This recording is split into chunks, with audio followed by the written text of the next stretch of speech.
Hello, this is Thomas. Welcome to the FESTFLOOR channel. We're now in the newly built headquarters of our company FESTFLOOR, which we'll be moving into soon.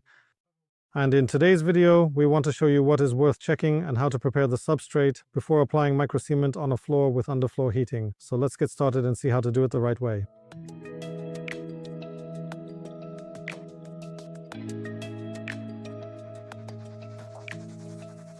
Before starting the work, first and foremost, the entire construction site should be cleaned and vacuumed. And at this point, when we have access to the entire floor, we can calmly and carefully walk over it and assess its overall condition. There will certainly be some cracks, and perhaps some expansion joints will need to be fixed. This is exactly the right moment to assess everything and prepare for the next stage of work.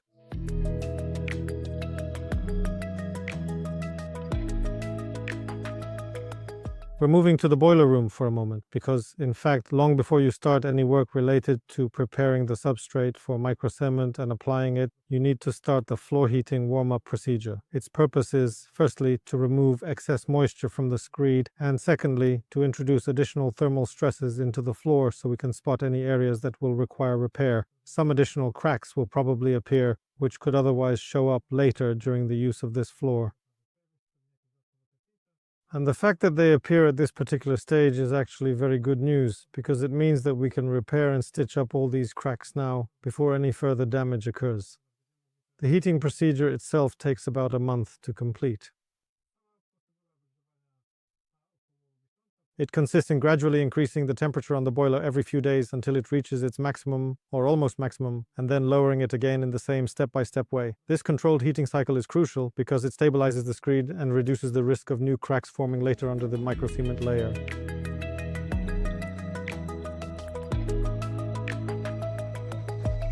Sanding is the very first step in carefully preparing the surface for microcement application. Its main purpose is to thoroughly remove the cement latents, for example, from cement screeds or anhydrite screeds, ensuring a proper base. The cement latent is the weakest part of this screed, so once we remove it, the adhesion of the microcement to the substrate will simply be even higher. In addition, heavy planetary machines can do a really good job of leveling various irregularities that appear when making this type of screed. These irregularities often occur at expansion joints or in other areas, and preparing the substrate with such a machine will give us a screed as flat as a table before applying the next layers of microcement. Thanks to this, the application itself becomes much easier, and the finished floor will be both more durable and visually consistent across the entire surface.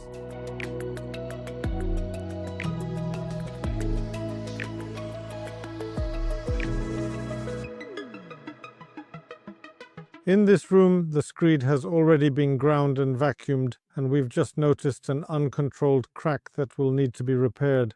Cracks often tend to run from a corner into the room, or from one corner to another. Here we have a typical example of a crack running from the corner of the doorway into the depth of the room.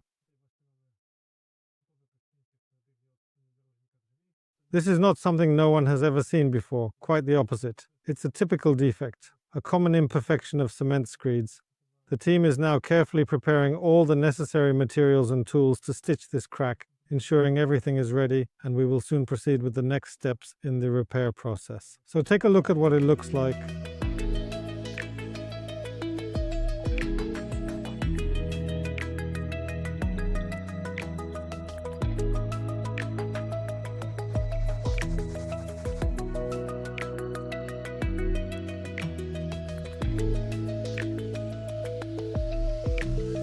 If your screeds have expansion joints that are crooked or wavy, like ours here, in this case right now is definitely a good time to seriously think about doing something about it.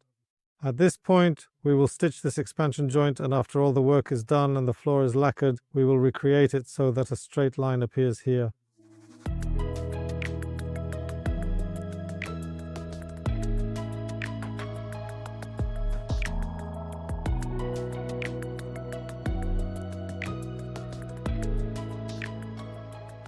Substrate moisture is another important aspect and issue that really needs to be carefully checked before applying microcement. You can do this at the substrate preparation stage, or you can even do it earlier to assess and monitor how the moisture content changes and fluctuates over time. When it comes to checking this moisture, it's generally best to do it in the corners or near the walls of the entire room, as these areas are often more representative. If you ever have the chance to observe how a floor dries, you'll often notice that it tends to dry there first in the center, while the highest concentration of moisture will actually appear in the corners and along the walls of the building.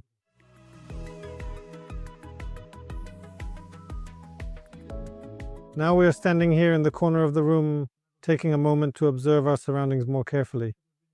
As I look at the results displayed in front of me, I can see that the current value is around 2%, which is what I'm noticing at this moment. And if we just move to the middle of the room, the result should be lower. The value drops to around 1%. A result below 3% means that the substrate has the right moisture level and microcement can be applied to it.